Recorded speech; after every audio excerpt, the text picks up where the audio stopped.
Well, good evening. I'm Kari Ragan, and welcome to tonight's special edition NATS Chat. I'm the moderator of NATS Chats, which are sponsored by Inside View Press, which we are very grateful for. And I'm joined tonight by the Executive Director of NATS, Alan Henderson, and our current president, Karen Brunssen. So thank you both for joining me tonight. We want to just check in with everybody. How's everybody doing? We've been at this for about 8 weeks now, some of us. And, you know, it's been an interesting time in history that we're living through. And I am finding lots of silver linings through this. I'm finding some frustrations, right? And so we just wanted to open up a platform for us as teachers, as a community to share tonight. As we get started, a couple little housekeeping things. There's a question box that we will encourage you to use during this chat. Please save any communications such as hi. It will help me with so many people on tonight to manage the question box with the questions that we really want to answer. There is another box, a chat box, where you can communicate with us or you can communicate with each other. And so you can use that as well. So Alan, would you like to just greet everybody and say a few words? Sure. Well, it's good to be with everybody tonight that's here tonight. And I want you to just, I want to say first a word of appreciation for everyone who has been engaged in all the work we've been doing in the last 8 weeks or so. It's truly taken a lot of individuals, not only on our leadership team, but individual members who have been a part of all the things we've been putting together. Our Voice Science Advisory Committee and some of those members have been very valuable, as well as our colleagues around the world who have contributed to some of the work that we've been doing. And it has been, for all of us, a learning experience all the way along the way. And we've all had a wide variety of feelings about it, a wide variety of experiences. We've had a lot of frustrations, not only individually, but in working with students who have access issues.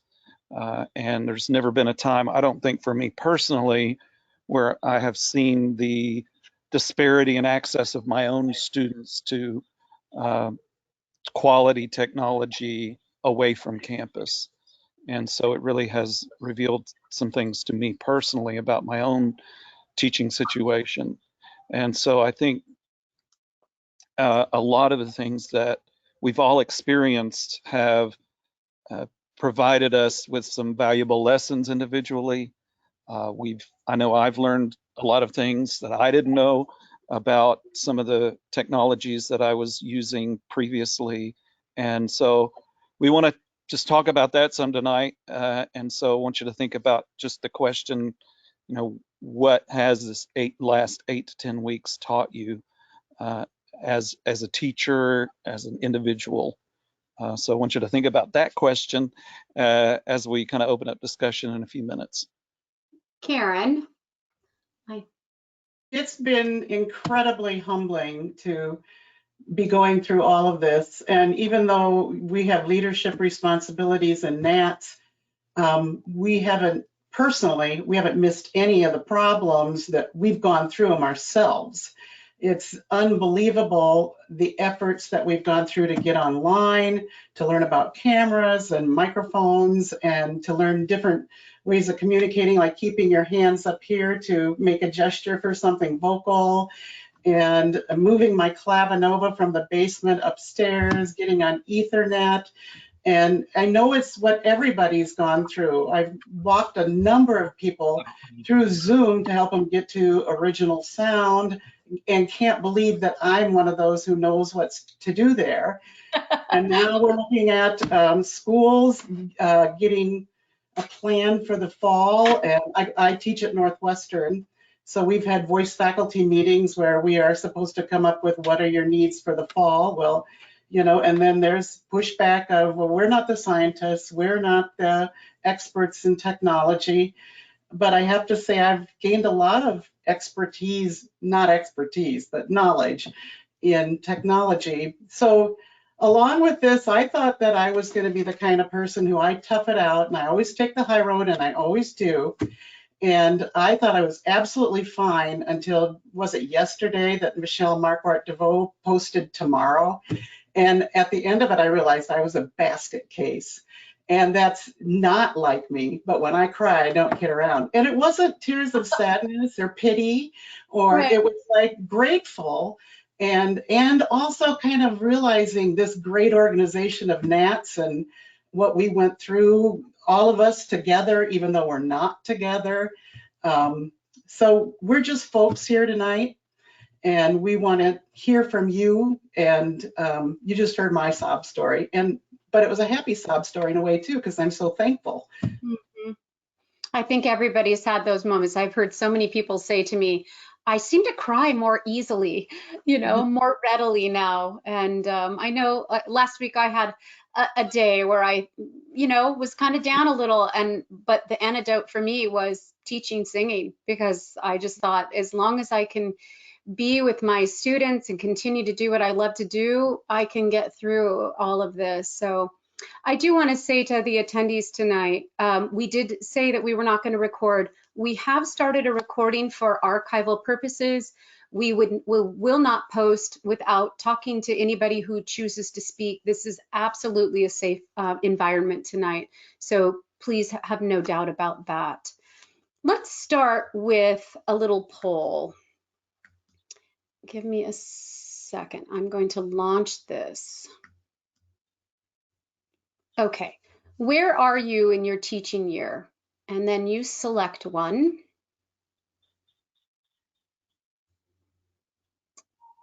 Why am I not? Are you seeing it? Mm-hmm. There we go. Yep.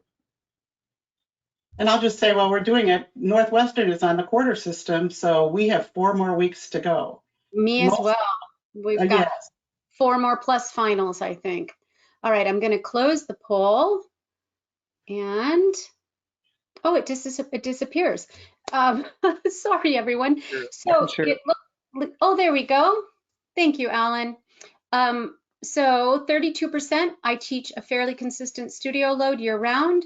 46% just finished the semester. 13 still have a few weeks, and I don't teach voice. 9%.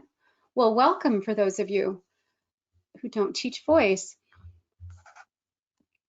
Good. All right. We already have some questions coming in. So let's jump in. Let's just jump in with all of you. There have been a lot of problems with Zoom, including Zoom bombing of a virtual graduation at one of the schools down the street. Our IT department has told us not to use it because of privacy concerns, and indeed, it locked me out of my own email for a short while, so I have taken it off my computer and phone. Goodness, I've heard about the Zoom bombing, of course. I'm not sure. Sorry, Barbara. Yeah. I mean, I would just say, that Zoom is making efforts to increase their security. And I think, that did happen over the weekend at the graduation ceremony for Oklahoma City University. So some of our colleagues and students of some of our colleagues experienced a rather unpleasant situation in the middle of their live streamed graduation ceremony. So that was very unfortunate.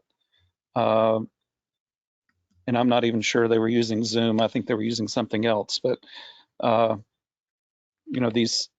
we can't guarantee the security of just about anything nowadays, and that is something that I think we all have to be cognizant of, no matter where we are on social media and other formats.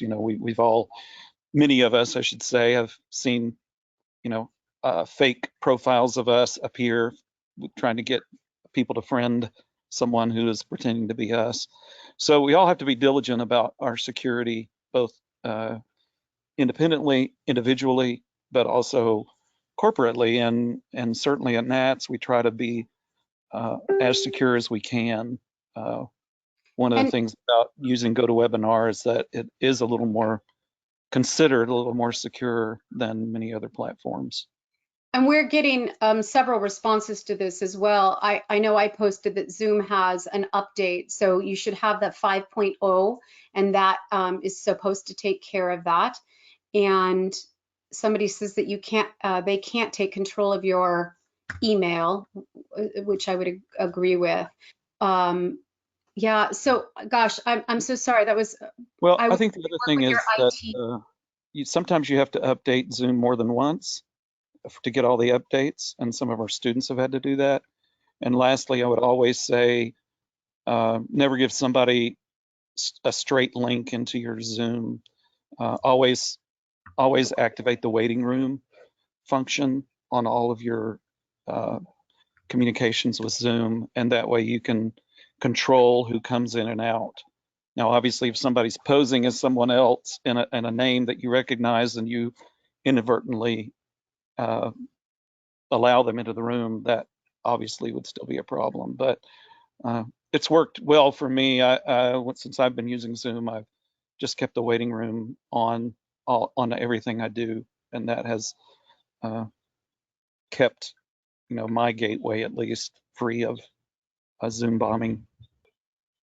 Since we're on Zoom, I'm really finding it useful, especially with, we spent the first 2 to 4 weeks getting everybody with the original sound sorted. And ever since then, and then Ian Howell further was posting about going into your computer sound settings, especially for those of us who teach classically trained singers, and changing the input. And that has made a profound difference for me with the classical singers, sopranos in particular, distorting the sound. So I found it really fine to work with. How about you, Karen and Alan? I have enjoyed Zoom lessons, and I've taken some pretty funny pictures where mom and dad come in and meet. They say hello, and the dog comes in, and even we have some of our staff pianists that are playing for our students are coming to visit their lessons, so that when they make recordings for them, they can hear what we're talking about. And even one of them, her sister was there and came and said hi. So for a while we had a student, a parent, a dog, me, the pianist, and the pianist's sister on the Zoom, just for like 2 minutes. But it humanizes the experience. And I am finding that students seem to be a little more calm at home, and they're not as vocally tired, I think, as they used to be. Some say they practice more, and some say they aren't. And I can tell who they are, just by what they bring to the plate. But I'm finding that it's also a really organized way of having to deliver the lesson. I can't sit in the background and go, oh, like this, like I do it live. I have to wait my turn and then say something kind of profound, rather than just like, no, signals don't do it like they did before. So there's a lot of adjusting, but I've learned a lot. And microphones matter. And we've learned that too, and I'll spend a lot of money getting some. And as well as speakers matter, and whether you're going to use earphones and singing with earphones, I'm not a fan of myself, but so it's interesting. And sometimes we have to jump over if Zoom isn't working. So for this person who asked about that specifically, you might have to switch to FaceTime or Teams or Skype. And I've had a couple times where people's internet will be down and we'll quickly switch, or using your phone as a hotspot. So all those creative ways have gotten me through challenging times. I'd say Wi-Fi is the most frustrating thing. In and out of Wi-Fi. Go ahead, Alan. Yeah, I think it's really, we've talked about a lot of the audio issues recently, and Ian is on, and we can open his mic, but unfortunately I can't get his camera in here because for some reason I can't change him to a panelist. But I think you know, be great to open up his mic and let him share a little bit with us. He's done some really great research. I mean, this is what NATS is all about, is that we're just full of great people who just take a challenge and go after it because they're passionate about something. And Ian's certainly passionate about the audio side of things and had a big victory today of his own where he was able to have a real time kind of him playing and one of his students singing 20 miles away and pretty well synced up. So I'm going to send him a quick invite as well, and we have some questions too, several questions in that vein. So give us just 1 second.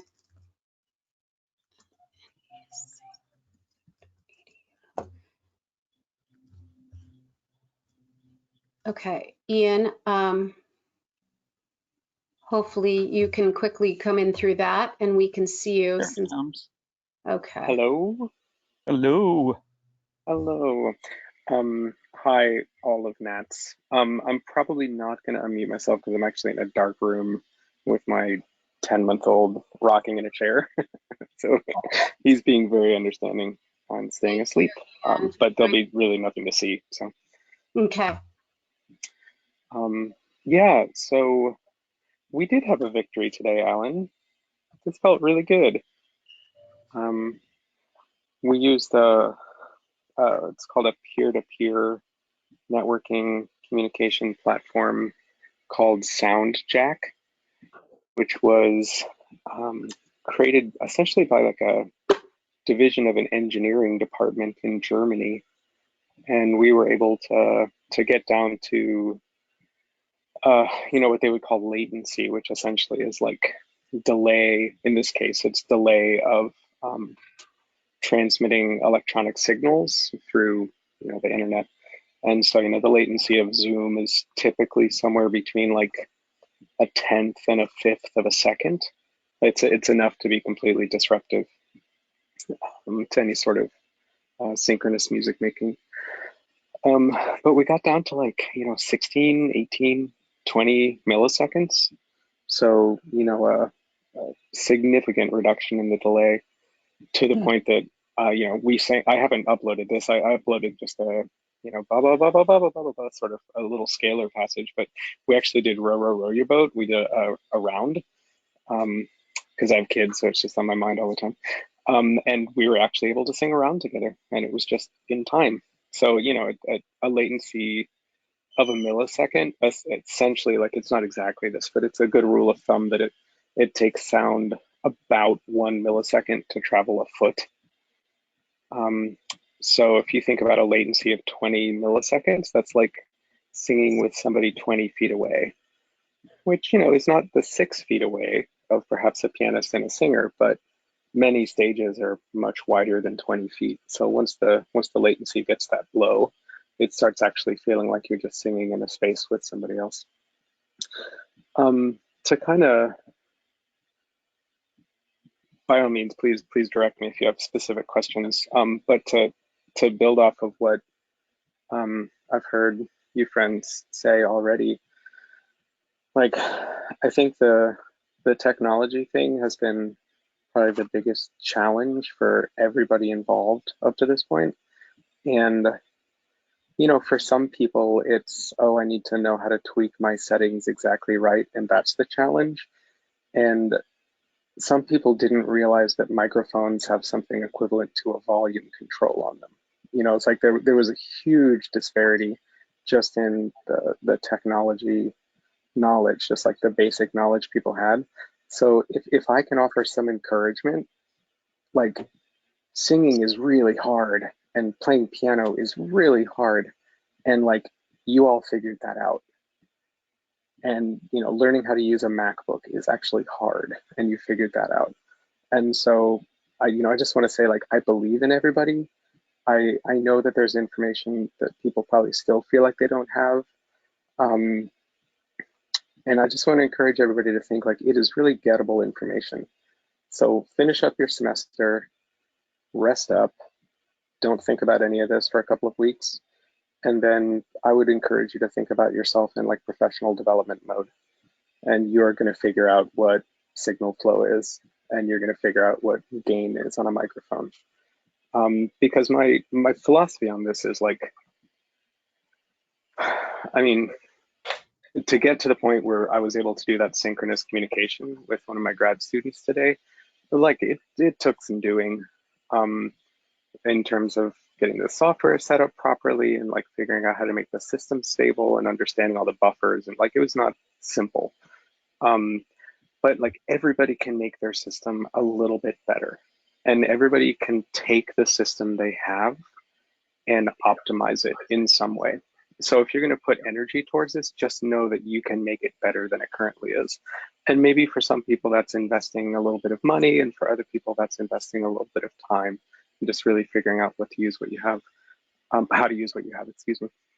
If I can just throw out, in my mind, from a technology point of view, I know there's a lot of other stuff going on in the community, but from a technology point of view, like I would really think about it at least in 3 tiers of how you're going to approach this. And we'll call the top tier like the sort of cutting edge technology side of things, and that's the it's not really no latency, but it's like latency that falls below the threshold of perception for being problematic. So that's going to be the really advanced stuff.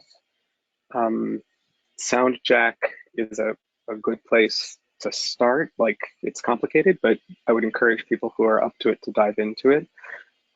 Just even today, since uploading the audio file that I did, I've heard from several other people, Adobe is moving into this space.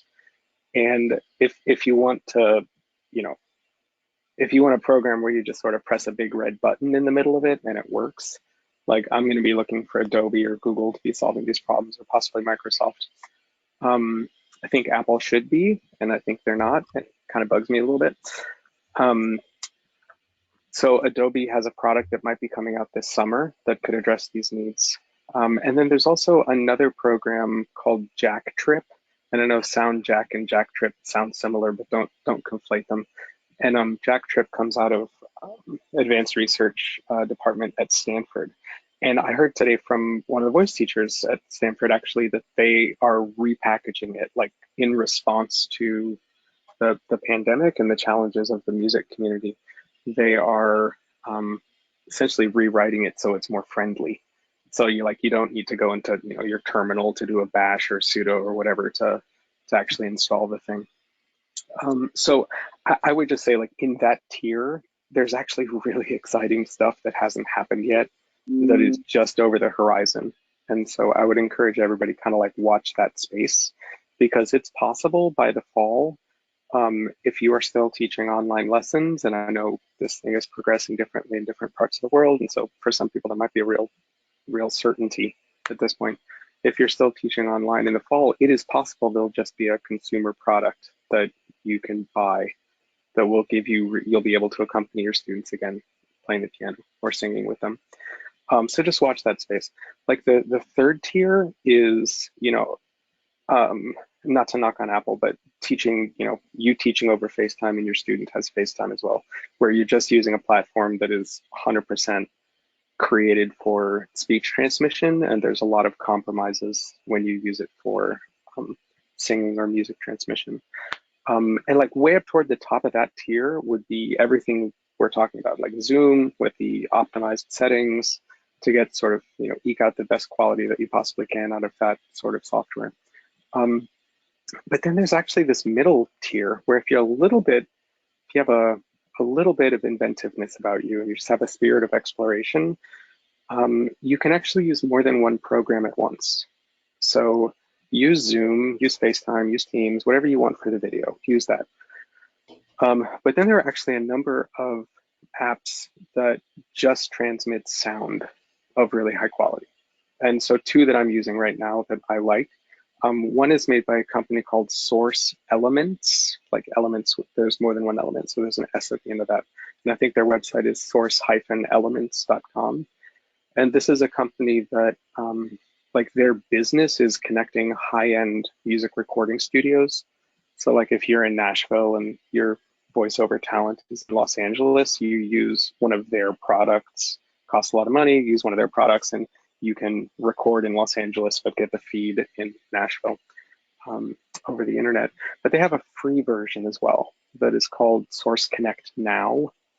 And the website is now.source-elements.com is what it is. And say that again because we'll get asked. Sure, definitely. Now, N-O-W dot source, S-O-U-R-C-E hyphen elements.com. And essentially what it is it's not real time. There's latency still, but it's bidirectional, high quality audio. And you can ramp up the quality like close to what a CD is actually. Like it's still AAC, so there's a little bit of lossy compression, but there's no like ducking of the sound.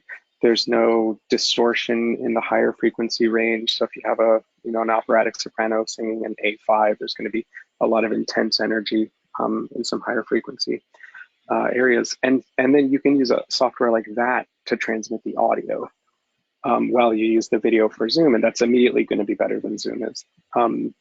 There's another program, another app that I like called CleanFeed, C-L-E-A-N-F-E-E-D, and off the top of my head, I forget if it's .com or .net, but it's one of those. And it's essentially the same idea. It has a couple of other features. It actually has a multi-track recording feature built in. So say we were doing this as an interview, like Kari is interviewing me, she can record both of our feeds independently and then download them and put them into Audacity or whatever and line them up with a little bit of latency that's there. CleanFeed costs a little bit. I paid $22 a month for it. I think it's really worth it. It is supposed to, although I haven't tried this, it's supposed to work on iOS, and then it will work on literally any platform that has a Chrome browser. So that includes Chromebooks. If you have a student that only has a $150 Chromebook, you can use CleanFeed on the Chromebook.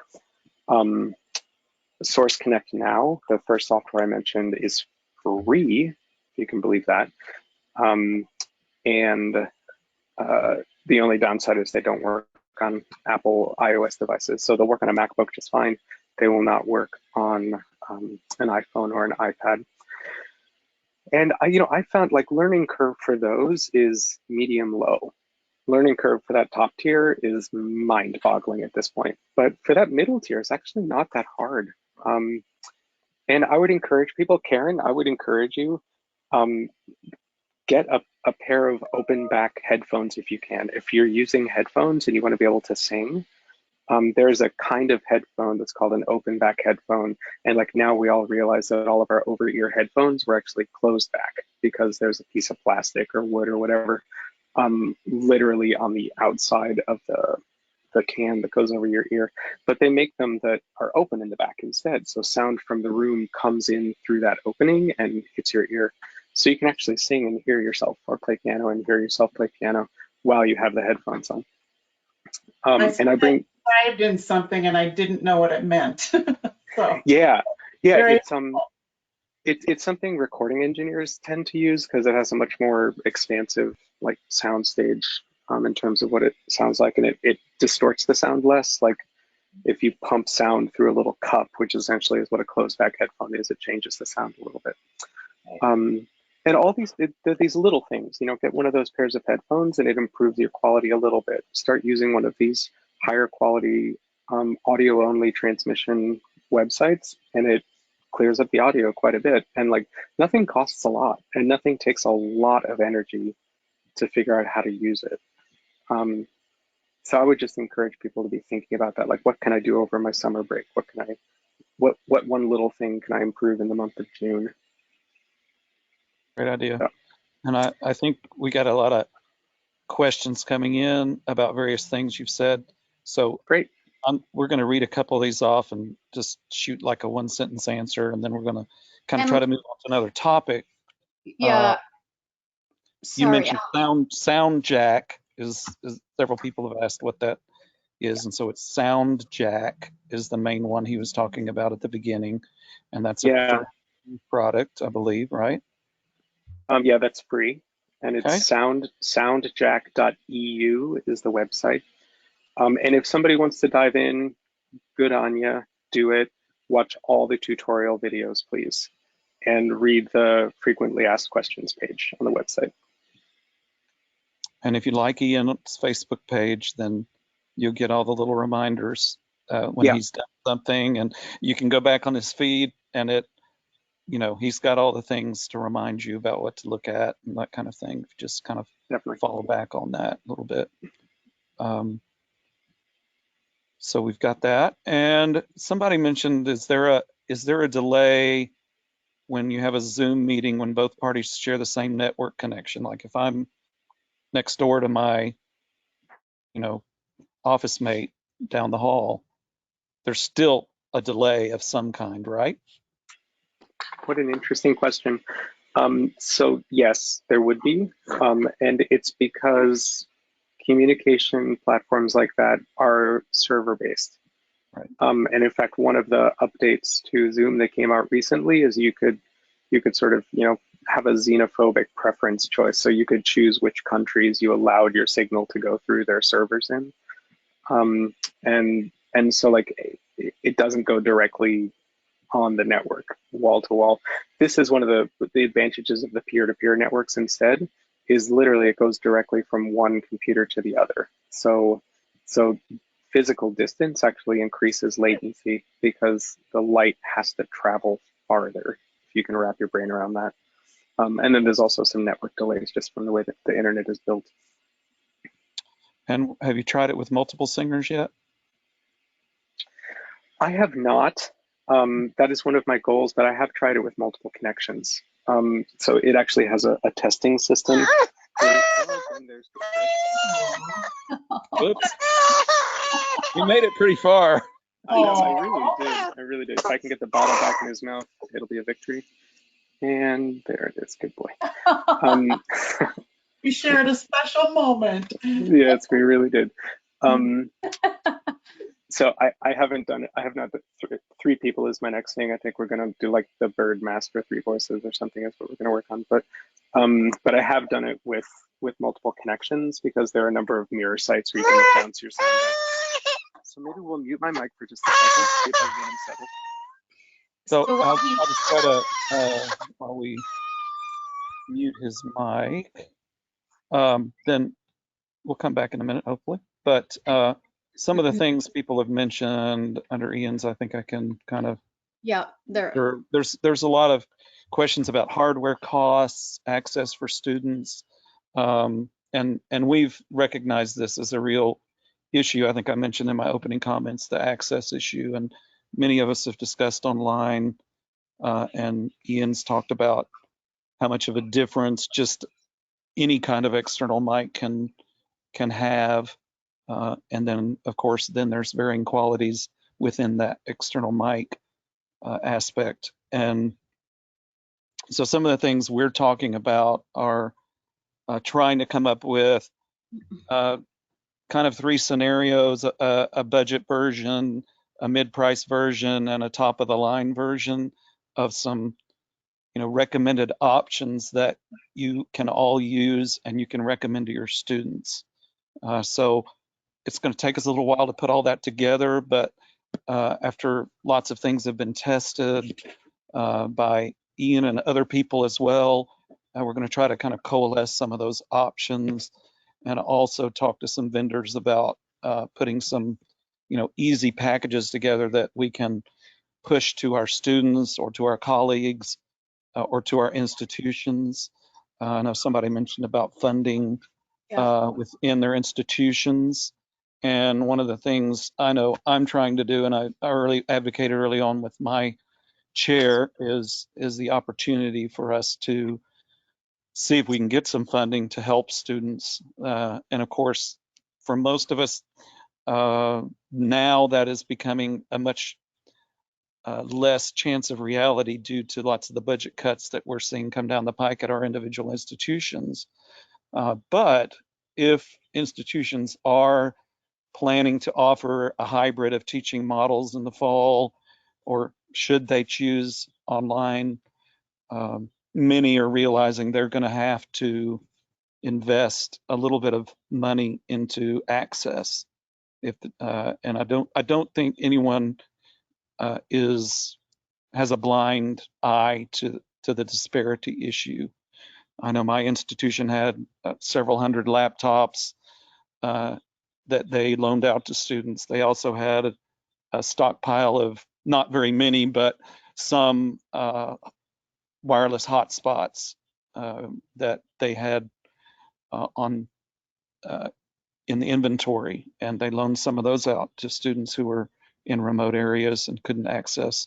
So these kind of things are going to be solutions, I think, that we need to keep reminding administrators of, or, you know, if you're an independent studio, these are things that you might want to think about in order to be able to offer connectivity to some of your students and kind of keep them, you know, in the fold and taking lessons, so that we can offer some of that and we can help people who are independent studios keep their students and keep that going, as well as those of us who are institutions and need to advocate at our institutions for some of that technology. Well, and just tagging on that too, it's real interesting because a lot of times we are the ones that they come to want that information. And since we're teaching the voice lessons, for instance, they say, you are the ones who should know. Well, this is a way, thanks to Ian and other experts in NATS, this is a way that NATS can be helpful as a resource. And Alan, perhaps, would that be put on the COVID research page when we have it? We'd get that out to everybody through all our different meetings. When we certainly have that, we'll blast it far and wide, of course, for everybody. I want it first. in all our channels, you know, in ways that we can share it. And just know that Ian and I have been in conversations for quite a few weeks about having him on as a special edition. And then he started down the latest rabbit hole. So I'm going to give him time to learn more about that. And then we will have a special edition NATS chat so that we can really delve into even more about this technology. And at that time, maybe have that list, Alan. I love that, where the low, middle, and high options financially, because that's a big concern for all of us, for certain. So and of course, you have to play the game, and if you play the game like I do at my institution, I don't turn in the medium and low price versions. Only turn in the high price version, because we all know they'll revert to the low price version, and then if you know, you can kind of communicate selectively when you're trying to advocate for things that you need. I think because we could go down the technology path and maybe we'll circle back to it at some point, but Right. we're also getting quite a few questions about as different states continue or begin to open up, and as we talk about the fall, whether those university are going to be teaching on campus in person or online, I think would be a great time to bring in Dr. David Young, perhaps, to join us, and maybe he can fill in some gaps about our knowledge. So Dr. Young, if you would like to join us. We haven't lost you.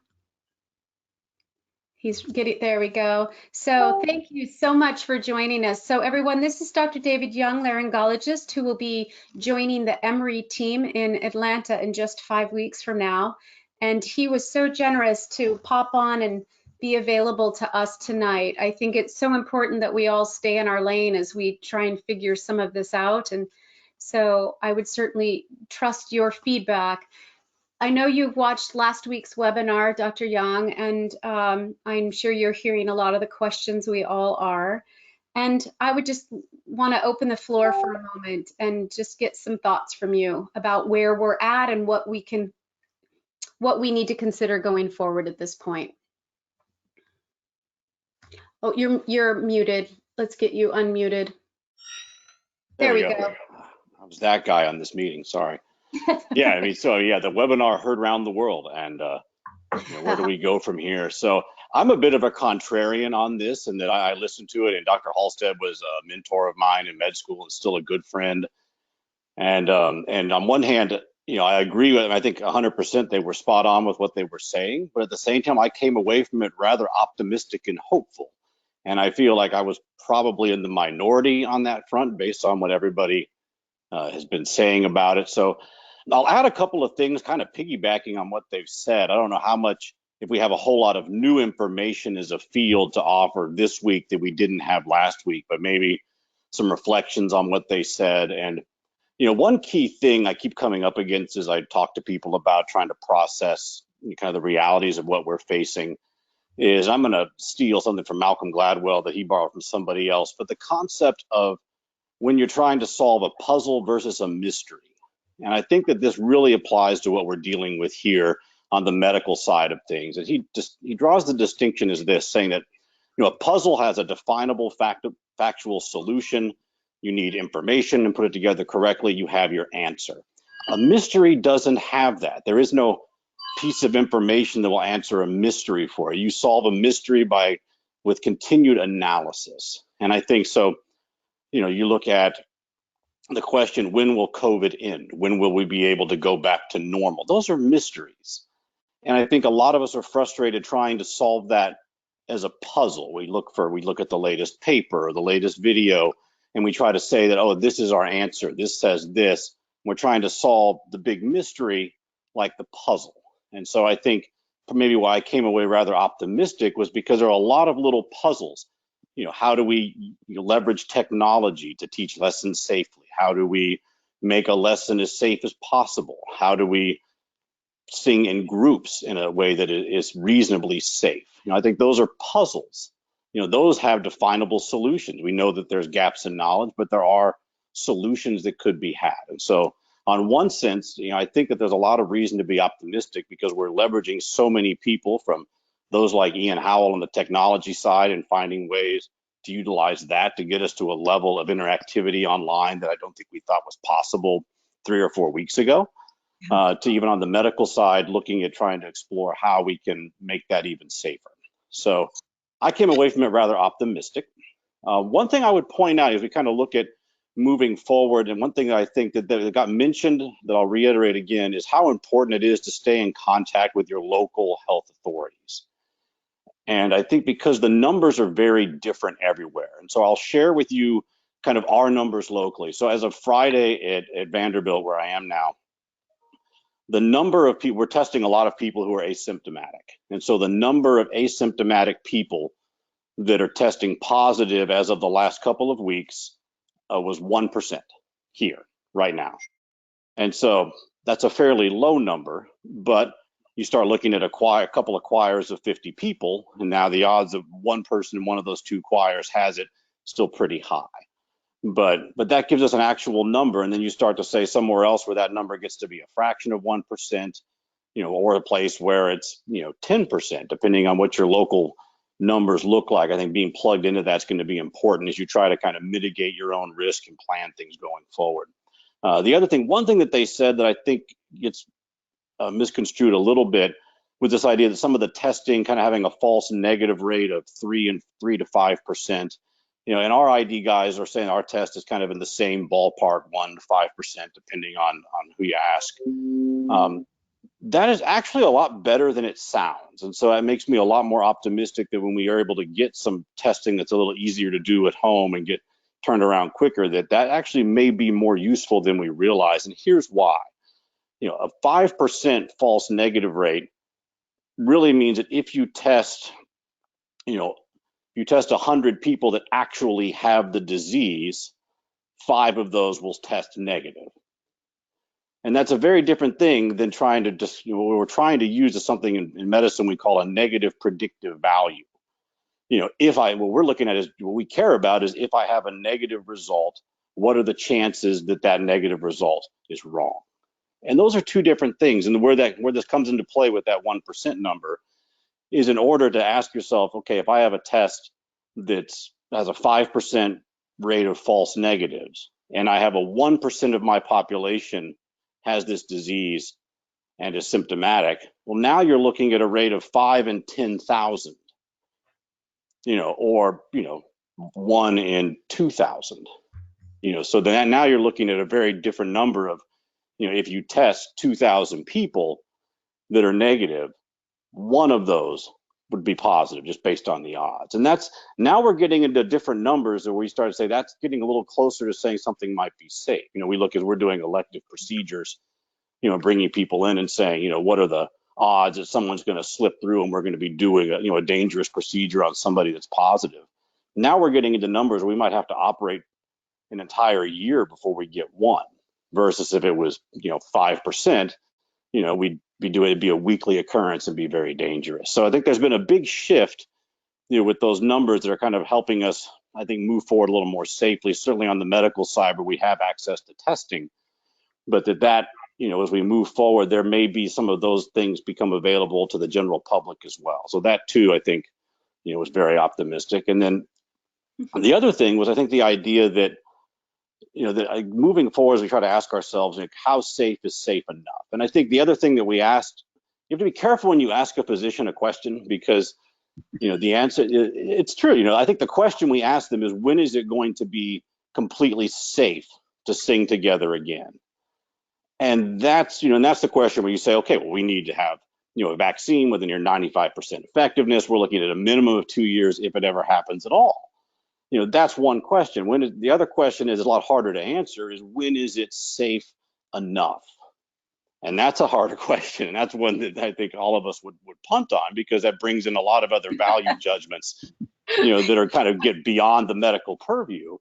But all that to say that I think that, we have some new tools coming out. We have some data that's coming out that's starting to say, okay, there's ways we can start to think about this. And I think it's the idea is that, we have to come up with a plan, and it's not going to be the same plan everywhere. Your brand new state-of-the-art building with beautiful ventilation and high ceiling, large rooms. And, it's going to be very different than the 200-year-old building, with no ventilation, and little tiny rooms with low ceilings. And it's not going to be as simple as open a window and spray some Lysol. It's going to take a very dedicated, thoughtful approach, engaging your local experts and your local resources to figure out, what is it going to take to make it safe here, and then rigorously tracking your outcomes and getting buy-in from people you work with. So all that to say, I think I've talked for a long time here, but all that to say, I think that it's really, I came away very optimistic, even though, it sounds scary on one hand. I think a lot of the things, especially I watched their webinar again today, just getting ready for this in case there were questions. I kept coming back to a lot of the things that were being said. Is I think that there's a lot of numbers, the way testing is working, the way we're seeing things in the occupational setting. I mean, at Vanderbilt, we've had numbers of positive patients in the hospital for weeks, and we've had zero occupational transmission. No healthcare provider that we're aware of has gotten it from a patient or from another provider. And we all work together. I mean, obviously we have protective equipment, but that's huge. We didn't know that 2 or 3 months ago. And here, we see that what we're doing is working, at least in this setting. So I think that gives me hope that we'll be able to find ways to do that in other settings as well. Let me ask a couple questions that you can choose to punt on. But one of the things I keep hearing, and I think especially from the webinar last week, the choral community especially felt hard hit. Mm-hmm. And now it feels to some that all singers are getting grouped into that context. So if someone wanted to sing at an outdoor winery with a trio 6 feet apart from each other, and I don't know, I can think of a variety of opportunities to create something. Mm-hmm. Can you state whether that's just silly to even start to think creatively about situations and circumstances like that? Or let's say a lesson out on my patio with the singer away from me outdoors. Are we silly to even consider that at this point? I don't think so at all. I mean, I think that's exactly the kind of thinking that we need to engage here. I mean, when you look at, the group singing together, one thing in talking with the opera company here was saying, why not reach out to people that are married or roommates that don't have to socially distance? I mean, if you have a married couple that lives together, that they're both singers, and you wanted people that can sing some duets, well, there you go. Now you don't have to worry about it, because presumably they're not going to be socially distancing and they're singing together at home anyway. So you haven't added any undue risk, in asking them to do that. So, I mean, on some very, simple level, we can start to look at things like that, look at people that are roommates and live together that may be singers. I mean, certainly when I was singing full time, I had a lot of friends that shared 4 and 5 bedroom houses in Astoria. I mean, you could put together a whole Verdi Requiem in one of those things. So, I think there are options, and, looking into what those are, I mean, that buys you a certain measure of safety right away, even before we start, thinking through some of the other parts of that. So, again, I would encourage people that are trying to think, what can we do in the short term? I mean, those are that's the low hanging fruit. And then I think, outside, I mean, then that's where we have to start looking at it thoughtfully. How close are people standing together? What are the wind patterns like outside? Right. I mean, that's, I think that's probably about as safe as it can get. Certainly if you've got, the benefit of amplified music, so you don't need, the kind of proximity you would for, ensemble singing without amplification, but have them standing a reasonable distance apart, good airflow. I mean, that's probably about as safe as you can get. Without, putting them in the, different states and using some kind of technological thing that they can, they're not really actually in the same place. But I mean, I think that is still, I think, within a reasonable degree of safety. Is it 0%? No, but is it close enough that, I think I would be comfortable singing in a group like that? Yeah. And then, looking at the lessons outside, again, that gets a little trickier, how close is too close, and how well can you, if the wind is blowing in a way that's safe, are you going to be able to hear them? I think there's certainly some logistical things that would make that challenging, but would that be safer than in a small studio with no ventilation? Of course. And so I think it's going to be, looking at those things, and, again, everybody's porch is different. Every, Right. every studio is different. And so, but I think that's certainly a way, during the months where that's feasible from a climate standpoint, I think that's, absolutely the kind of thinking that would, that we should be doing. And the risk factor too high in a home, even if you were 15 feet apart with good ventilation, or what? And what I is guess, ventilation? What are the requirements for that? yeah, and that's the. I think That, that's, that, I could maybe biggest- chime in on that. I think that's where you kind of get the biggest, one of the biggest issues. And I think Deanna's here, Deanna McBroom, who's helped us with the chat last week. And Deanna, you want to chime in a little bit on that? Yes, we do need to think about anytime we're singing, because we tend to be super spreaders, because of our deep breathing and using all of our breath well. We need to increase that distance from beyond 6 feet. And again, then you take into account, as David said, the ventilation and the wind, etc. But 12 to 15 feet is probably a much safer distance. The wonderful 3D animation that Alan did post to the NATS website really shows that, if you watch all the way to the end of that dramatization, that the increased need for distance beyond the recommended 6 feet that we are all hearing about. The other thing I just wanted to mention with David's comment about the CPR testing. CPR testing is the most effective and has the lowest false negative rate. And I noticed in the news feed this morning, there was a new test that the FDA just approved by a company called Quivel.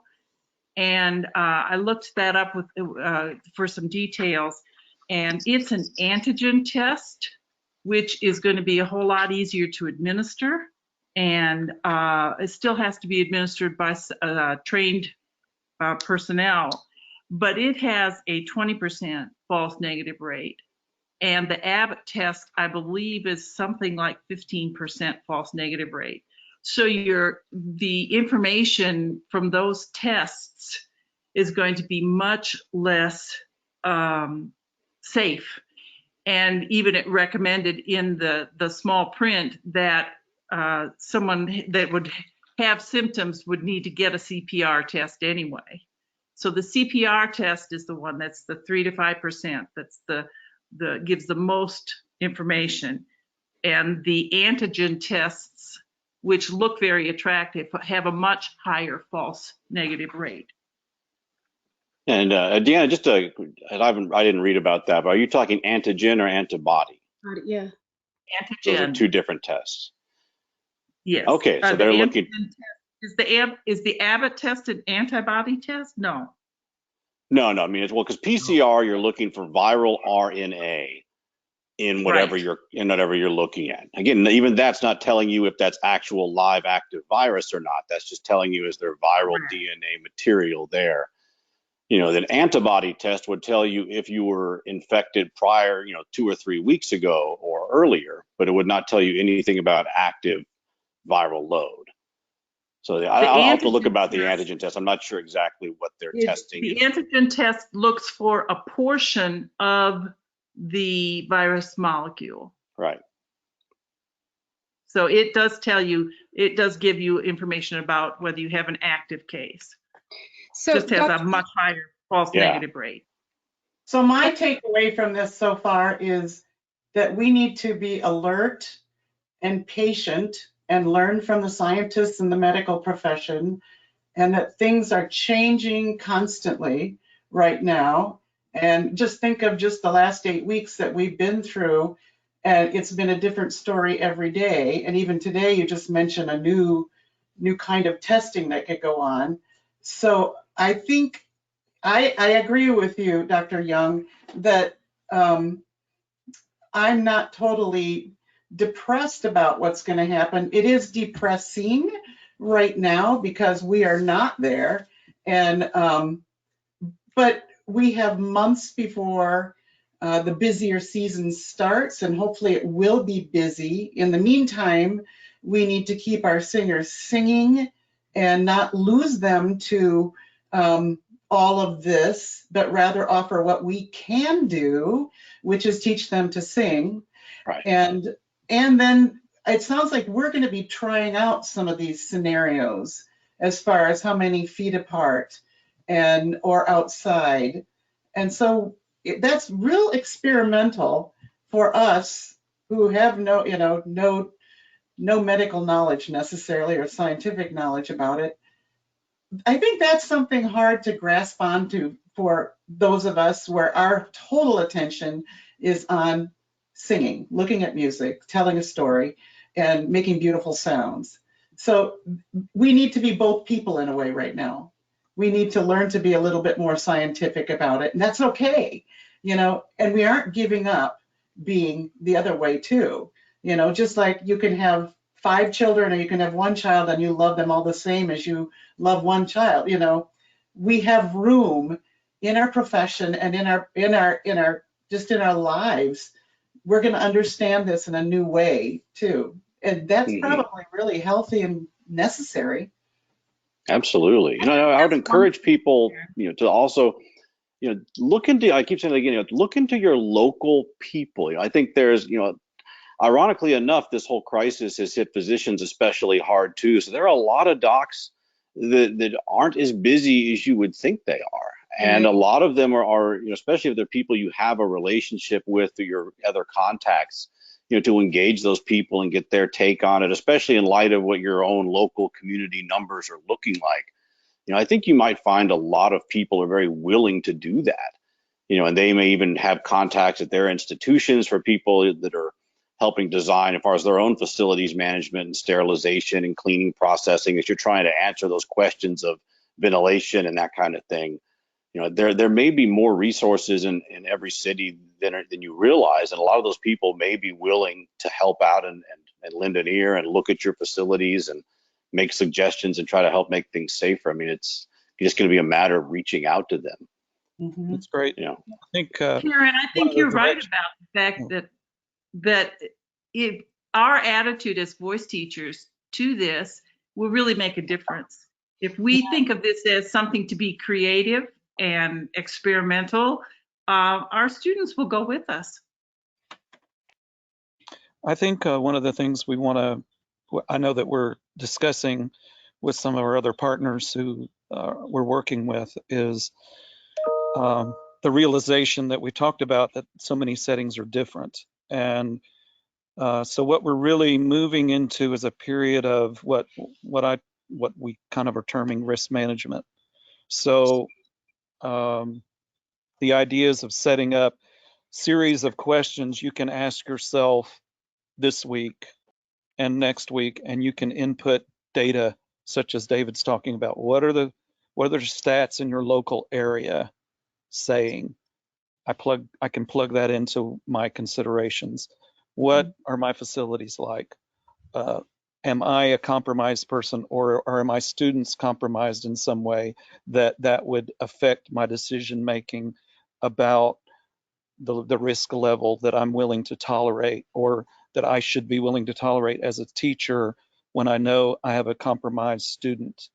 All of those kind of things. And if we can slowly develop this kind of protocol that we can all use universally, then I think we'll have a lot more comfort collectively that we can work through these situations in our own setting, and we'll have a little bit more confidence in our own abilities to make some appropriate decisions for us, because we do have so many variables that it's impossible to just throw out this situation and say this solution is going to be universal, and that's part of our problem right now. And so those are some of the things we're working on, and I want you to know about that, because that will answer some of the questions we've had come in. That's one of the things we're trying to piece together so that we can have a resource that everybody can use in the coming days. I also think that we should be thinking about just the safety kinds of things that we can do in our own locations, and we can be thinking about what our settings are and what can we do, what can we advocate for if we're at an institution. What do I have control over if I'm a studio owner, and how does that liability transfer to me? So I think, as we kind of, close out, I guess, the medical segment of what we're doing, then, we just have to continue to be curious and be ask a lot of questions. Yep. I love that, assessing the risk. Dr. Young, I can't thank you enough, and I will most likely reach out to you again in the next several weeks. And tonight's kind of this smorgasbord of answers, but I can see a need to go further. And a few weeks from now, we'll have even more information. So absolutely. No, I think this is good. And I think it's, I guess the way I would think about it is people are trying to kind of formulate their own plans in a very simple nutshell form, is to ask, because there's two concerns. One, protecting yourself from the student and how you can go about doing that. And then how to protect the students from each other. We're looking at a private studio setting, and that's, and I think, those are two different considerations, and, and different methods to solve that. And so I can make sure that whatever people are doing, that they're thinking about both of those and working through the logistics therein. Let me ask you really quickly, would the teacher wearing a mask would obviously be a no-brainer, correct? You would advise that? That would be good, but I mean, it's not going to be completely protective, and that's I mean with other parameters that we've already discussed. Right. I mean, an N95 respirator that's been fit tested would be the ideal. Back, 6 months ago, you could buy those on Amazon very easily. Now they're worth their weight in gold. But, and then getting, fit tested used to be easier, but it's, that maybe if I was going to teach a lesson today in a room that I wasn't, and I was going to teach one lesson, I have to worry about other students, just one student and me, which is basically anytime we do a procedure that's aerosolizing in the hospital, I would wear an N95 respirator and a face shield. Okay. And gowns and stuff. So that would be protective. Right. A mask would be more protective than no mask, but by far. But I don't know if I wouldn't trust that if it were me right now. But that's my risk tolerance. Well, thank you. I will be in touch with you, and thank you so very much. Absolutely, happy to be here. Thank you. I have a question moving on. Just thinking about the studio and thinking about if I had a private studio, and I do teach at home and call that a private studio too, how are people managing all of that? And what's the financial fallout? I mean, I have seen the number of people taking private lessons for myself have gone down, but then I've heard from others that it has gone up because of how they are marketing and how they are, really making it work. So I think that's a perfect segue to bring Yep, Michelle I'll on. tap out of my video here. Thank you. And Michelle, I want to talk with Michelle about exactly what Karen just brought up. And also we're getting several questions about motivation. How do we keep our singers motivated to keep coming? So Michelle Markwart Deveaux needs no introduction. Thank you for joining us. And take it away. Give us the goods from what you've learned in the last 8 weeks. Well, first of all, I want to say to all the people who were already teaching online before this, I am with you in saying that this version of teaching online is not the same as pre-COVID version of teaching online. So there has definitely been, even the people who have been doing this for a while are also in another learning curve as well. So that's kind of been an interesting thing that I've learned, right? Is when you bring allostatic load into the equation, and you bring stress into the equation, and you bring kind of a forced, the feeling of being forced to do something that you would have chosen to do something differently, it definitely changes how people come to the table, which is a motivation factor, right, for our students. First question was, there were two things, motivation for students, and then Karen, you were saying like economics, kind of what's going on there, right? Yep. So I'll do economics first because that will more easily tie into the motivation thing than the other way around. So like you said, some people are thriving and some people are having a real hard time. And I think that part of that is the studio culture that we have or have not built up until this would happen. There are some very basic business principles, not basic as in everybody knows them, but like kind of foundational would probably be a better word than basic. Forgive my misspeaking there.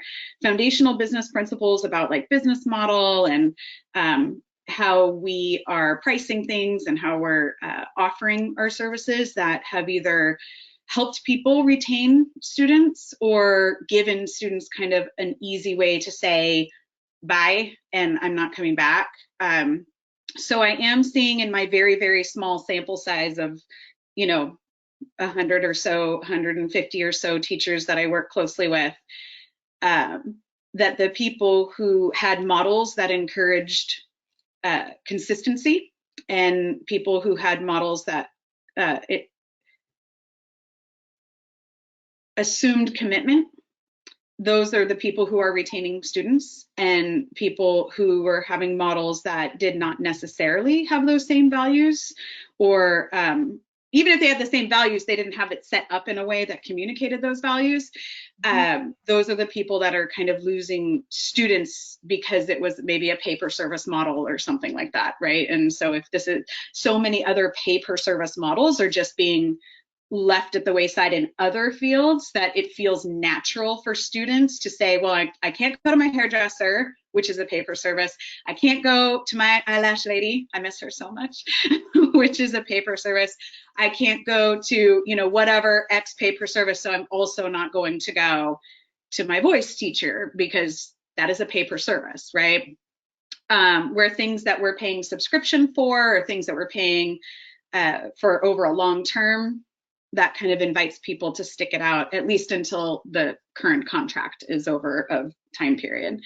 So economically, I think it's a good time because I think it's a great time to look at your model and say, what can I do that will actually empower my students to be committed to themselves and empower me to be committed to them now that they actually don't have all these other things that they have to do. So I think I'm concerned about the race to the bottom that I'm seeing in our field. And what I mean by that is people just, giving away free lessons or really undercutting the market and like charging 1/2, 1/3 of what they would normally be charging for lessons just out of a fear that people aren't there to pay for lessons.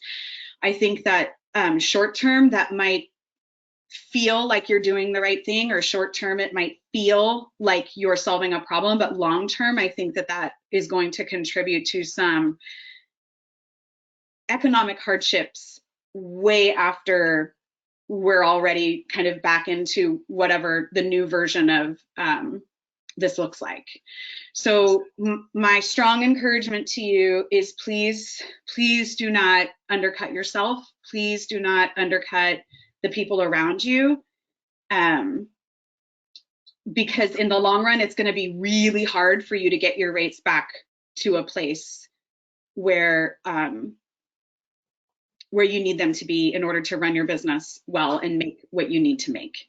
So if you're already charging a very high rate and you want to, as an own, you have room in that budget, of course, price for generosity, offer scholarships, ask one student to help pay for another student because not necessarily specifically, but you can say we're putting together, there's a member in Speakeasy and she did this. She said, we have 3 people who can't afford their lessons right now. And then people who there's plenty of money in the world right now, basically. We don't see that because we're all in the performing arts community that feels very, there's no money here. But there's plenty of money in the world and people are very interested in feeding these niches and feeding these desires that they had pre-COVID. So to finish what I was saying, she said, we have these people who are severely impacted. Who wants to help? And the rest of the studio stepped up and everybody just gave a little bit and we're able to continue some lessons for some other people. So it's that kind of idea, you can still be generous and still meet your needs and the needs of your clients. Like it is 100% possible. So I feel like the economic thing could go down like a really very long conversation. So I will use that information to go over to motivation, right? I think I have some notes here because I was like, how do I organize this? So I think that motivating students in an independent studio is going to look very different than motivating students in an academic environment. For sure. So I feel more comfortable talking about motivating in an independent studio environment and leave the academic stuff to the academics and like Kari said, stay in my lane. So I think something that we have to consider and that we remember is that, we as independent studios, we're working with avocational adults, professional artists that might be like touring artists or making their money in gigs in like mid-level after college, right? They're still professionals. But we're also working with kids under 13, and we're also working with kids, I call them kids, but that whole like 13 to 22 and high schoolers. And I think that this is a really good opportunity for us to kind of own a little bit that maybe we have taken the easy way out by selling voice lessons as a means to an end of performing. And I do not believe that voice lessons are only about performing. I really don't. Agreed. And I think that prevalent marketing message that we use, we now have to kind of pay the piper for that. And we have to say, okay, I mean, performing is very important. Voice teachers are definitely in the natural supply chain for performing, right? But that's not the only reason why parents send their kids to us. It's not the only reason why we're working with avocationals that are maybe retirement age, or maybe they sang a lot when they were young and now they want to sing again because they work at a tech company, or they work, maybe they're a school teacher and they need an outlet to be creative for themselves, you know, because they're trying to figure out Zoom and Google Classroom and all of that, because they're a 3rd grade teacher. And so I think now is a good time for us to motivate them by empowering them with how much more voice lessons are than just this means to an end to perform, number one.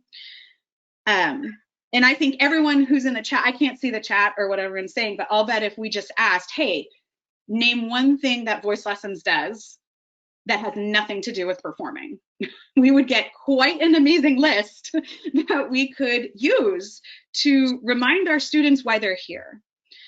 I think for the independent studio teacher, there's a very different relationship that they have with their students. And that relationship is very mentorship based. I mean,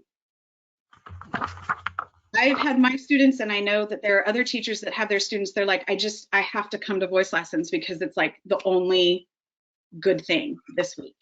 You know, it's like, it's the thing I can hold on to because I love it, right? I think it's an opportunity for us to teach our most shy students who aren't comfortable singing around their parents or singing around their siblings. It's a time for us to invite them to like get their brave bones, you know, and teach them how to take baby risks and play with them. Okay, we're gonna sing. And just, you know, we get to expand their courage.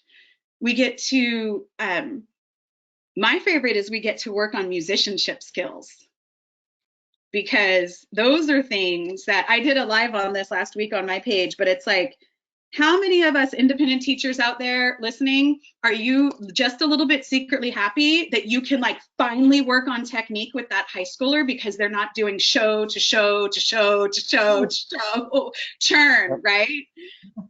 Yeah, And somebody in fact commented that you know, some of their students are happy that they can just work on technique. They're more than happy to spend their whole time in this online environment just working on technique and not worrying about singing songs. yeah, so I think that's one way to do it. Now, I also think we have to talk to our students more and stop pretending like we're the ones who know everything that they want or need. So I think we have to, I'm going to talk about this tomorrow, but in the group, but it's just take a survey. Where are you at right now? What do you need right now? Is the way we're doing it right now helpful for you? Does it make you want to come back, or are you getting bored? You know, is it too much? We're at the end of the school year for a lot of kids. There's kids in finals, you know, and I mean kids like not college age, you know, and do you need a week off to just concentrate on that AP literature exam? That kind of thing. I think inviting them and then taking up more of our role as that listener rather than I have to be the voice teacher all the time, right? Because many times independent studio, you know, where they come and they unload. The first 15 minutes, the first 10 minutes is a space for them to feel safe and just talk about what's going on in their lives. Sorry, I'm looking at my notes to make sure I said Well, something. you know, one thing you're saying is that one-on-one is still alive and living when we're doing lessons with our students online. And that is a very special thing about our profession. And yes, we get to use music and technique and all that kind of stuff too, but in a way, there's an underspeak that's going on too. That has to do with we care and you care for yourself. And so I try to watch the tone of my voice in a lesson, and sometimes, and even use the video to go up close or to do something silly, or it's really been interesting to connect this way. I feel like I know them in a different way, and I can't wait to see them again live and all the things that I now know. I can actually see their tongue more. I can actually see their jaw more, you know, and they can, looking at Zoom, they can see themselves and the teacher. And if they record the lesson, they can see the teacher over and over and over. So be careful what you do. So. I would also, just some like basic kind of how do you keep people motivated stuff is try to get away from long-term goals, like have a big long-term goal for your student, but then put very tangible micro goals so that there's always another thing that they're specifically working toward. Now, all those things don't have to be performance oriented. So for example, I'm creating a history of musical theater class with 2 of my students. So for the next year, we are going to sing one song from each decade every month, where, you know, for the last 100 years of musical theater, right? But you can be super creative. And if you're giving these micro goals, it also gives them the next thing to be engaging in and the next thing to be working on. Now, if you are, can I say something to the people who may have lost a lot of students? Do we have time? Yes. So if you have found yourself in a position where you have lost a bunch of students, I need you to get on the phone right now. Well, maybe not right now. I don't know what time. It's like 10 East. Tomorrow, get on the phone with every single one of those parents and every single one of those students and ask them, what can we do to make sure that music and singing is in your life this summer? What can we do to make sure? What are your considerations? And one of my favorite questions when developing for clients is, what if money was no object? What if money was no object? What would you want to be doing this summer with your voice? And you get all this information about where they're at. And you're really going to find out who those clients are that are really your ideal client, and who those clients are that maybe they didn't really care very much to be in your studio anyway, and you kind of dodged a bullet there, you know. But it's going to take, I think that the networking and the marketing is going to, it's going to need to be very, very relational and very high touch now, instead of kind of, we're not going to get as much from buckshot, you know, from just like, hey, I'm teaching voice lessons, or hey, here's a Facebook ad. I don't think that's going to work. And I think it's going to start with getting back clients that took a break, because so many people were literally just waiting for this to be over that they just took a break. They're like, oh, I'll just take a break until it's over. Right? So now it's time for us to call and say, now we have some information. It doesn't seem like it's over. It's been 8 weeks. How can we engage your summer to make it a summer full of music and intention? And I think that would work for all ages, avocationals, the young kids. Another encouragement I would have you is like, check out your lesson time, how long you're actually spending on the lesson, and if there's ways that you can shorten that, especially for the under 21s, because their screen time, they're on the screen all day for like school and stuff, as we are. So it could work better to do maybe 2 15-minute lessons, 2 15-minute face-to-face check-ins. You know, Tom Berg talks about this, and then David Sabella just posted about this, but like, you know, this idea that change up your model, that you don't actually have to deliver voice lessons in that same way. So, you know, I know that there's people like that just ask the same question at the beginning of the lesson, right? It's like, how do I support you today? And I know there's a woman, her name's Deanna Mayow. She says, like, I have a weather report. I say, what's your weather report? How are you feeling today? But I know that I'm a little bit roundabout, but I feel like it's such a big topic. I hope that I kind of gave a big, broad brush enough. Exactly. I like what you said about talking to the parents, you know, about what is your child going to do all summer?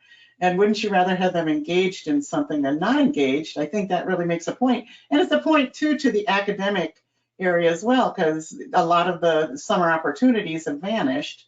Yeah. Not just for them, but for us. You know, I was going to have a very busy summer, and now I'm totally available to teach online, and I like it. So yeah. I think that's true for others, too. I think there's a good way for I think there's been kind of this unspoken weird awkwardness between academia and independent teachers for a long time. And I think this is a really good space to heal that, because the academics can be like, if they chose to, they can be like, hey, you're taking a summer off, go and study with your teacher online, right?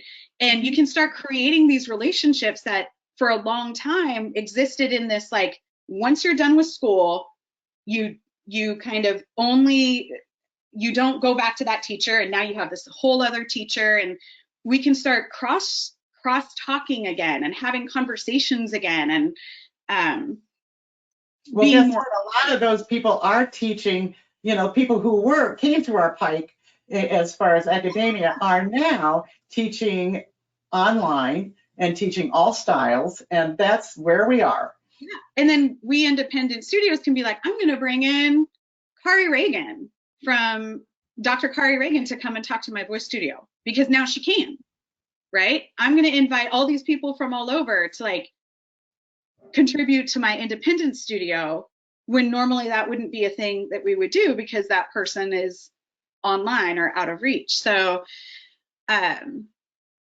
think that's kind of a side note, but we have an opportunity if we listen well, well. And I think a lot of the, several academics have commented here that, they're being, now that they've been teaching online for 8 weeks, suddenly, they're old students who are out doing their thing, even some of them having academic positions, are now saying, oh, you're teaching online, how about giving me a lesson? Yeah.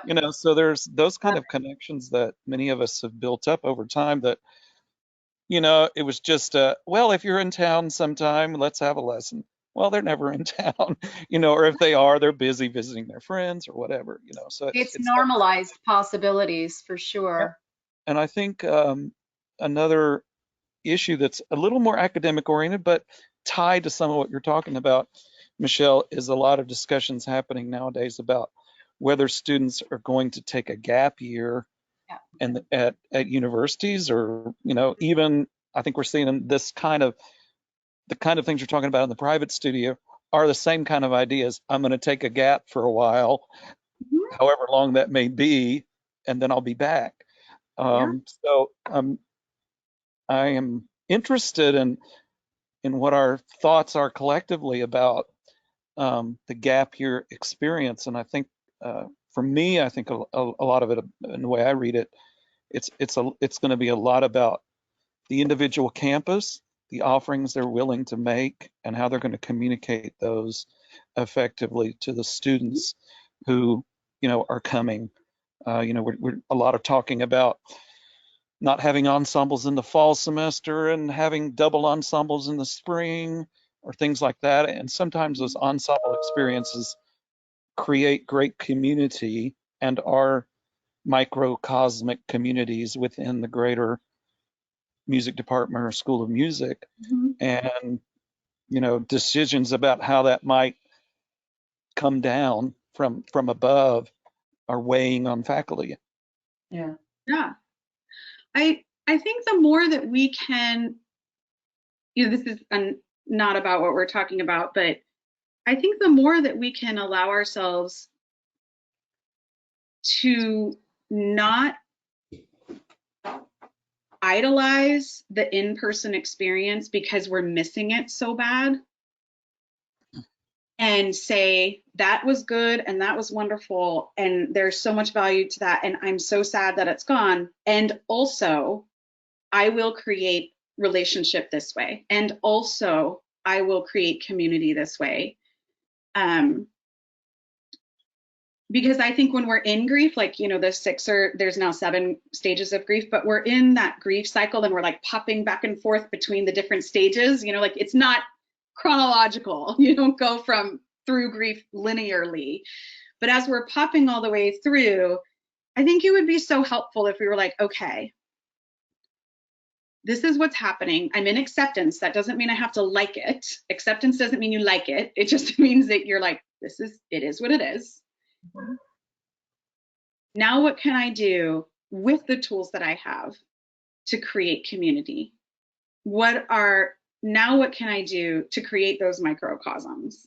And that's for the independent or the academic, because independent studios, they have their community stuff too, like their recitals and their I love Nikki Loney calls it the unrecital, or studio classes, like Kristen and I were talking about how, that's one of the things that people are missing most in the independent studios is a lot of us use studio classes like every month or every 6 weeks as a way to like create community in the studio, and people are missing that, but they're figuring it out. Like, okay, we're going to do it online and we're going to do a Zoom recital, and this is how we're going to, create. There's several ways to do it, right? But I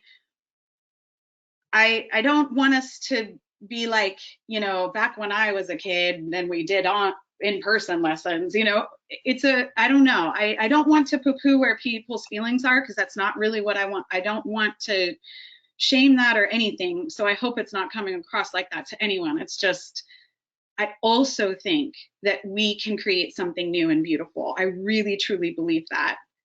And if anyone needs help doing that, I am here, because Thank you, Michelle.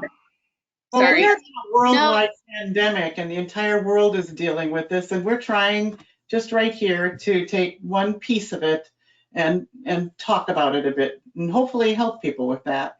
And also to offer NATS as a place to come where there are a lot of resources and people and personalities, including all of you who are here listening today. I mean, you probably have a ton of information that you are using and that would be beneficial, and we all need those things. What a perfect way to bring tonight to a close. Michelle, thank you for the last minute pop on as well. And I appreciate everybody being here. I had a different vision for tonight and how it would go, but it evolved beautifully. For those of you who we didn't end up opening mics and having that kind of a conversation, it would be too difficult in this format. So what I'm going to do is I'm going to start conversations on the NATS chat page. We have lots of new members. So for these questions that maybe didn't get answered, or you'd like to brainstorm and take advantage of the brilliant colleagues that are NATS members, I will start, for instance, how are you keeping your students motivated? So if you're somebody who's struggling with that, I'll start a conversation. We'll see everybody pipe in, and hopefully that will help you find answers that you're looking for. So stay tuned for that. Thank you for joining us. I'm sure we'll be doing another special edition NATS chat. Alan, any final words while I close it out, before I close Well, it? I would take this opportunity to remind everybody about our national virtual conference that's coming up at the end of June. Michelle's one of our speakers here, and Ian's going to be on several sessions. You know, we've got a great lineup, and it's never been more accessible from the standpoint of you know, you being able to take advantage of it no matter where you are. And we're working on finalizing the schedule right now. We've got a mixture of live and pre-recorded sessions, so some of things are going to be scheduled and other things are going to be made available to you to watch at your leisure. We're going to have live Q&A sessions with some of the speakers who recorded their sessions, so that you can ask them questions, and after having watched their video, so that you have that same opportunity to interact. And so, you know, we're real excited about just gathering together as a community. We've already had lots of registrations, and I just encourage everybody to check it out and get registered and be a part of what's happening there, because we're going to have some, and we're also going to pull in some new topics based on where we are in this current day and time. So you'll be seeing some new topics being added to the program as well. Nice. Great. Thank you, everyone, for joining us, and have a great evening. I hope this was of use to everybody. Be safe, Thank you, Kari. be healthy, and take care. Good night.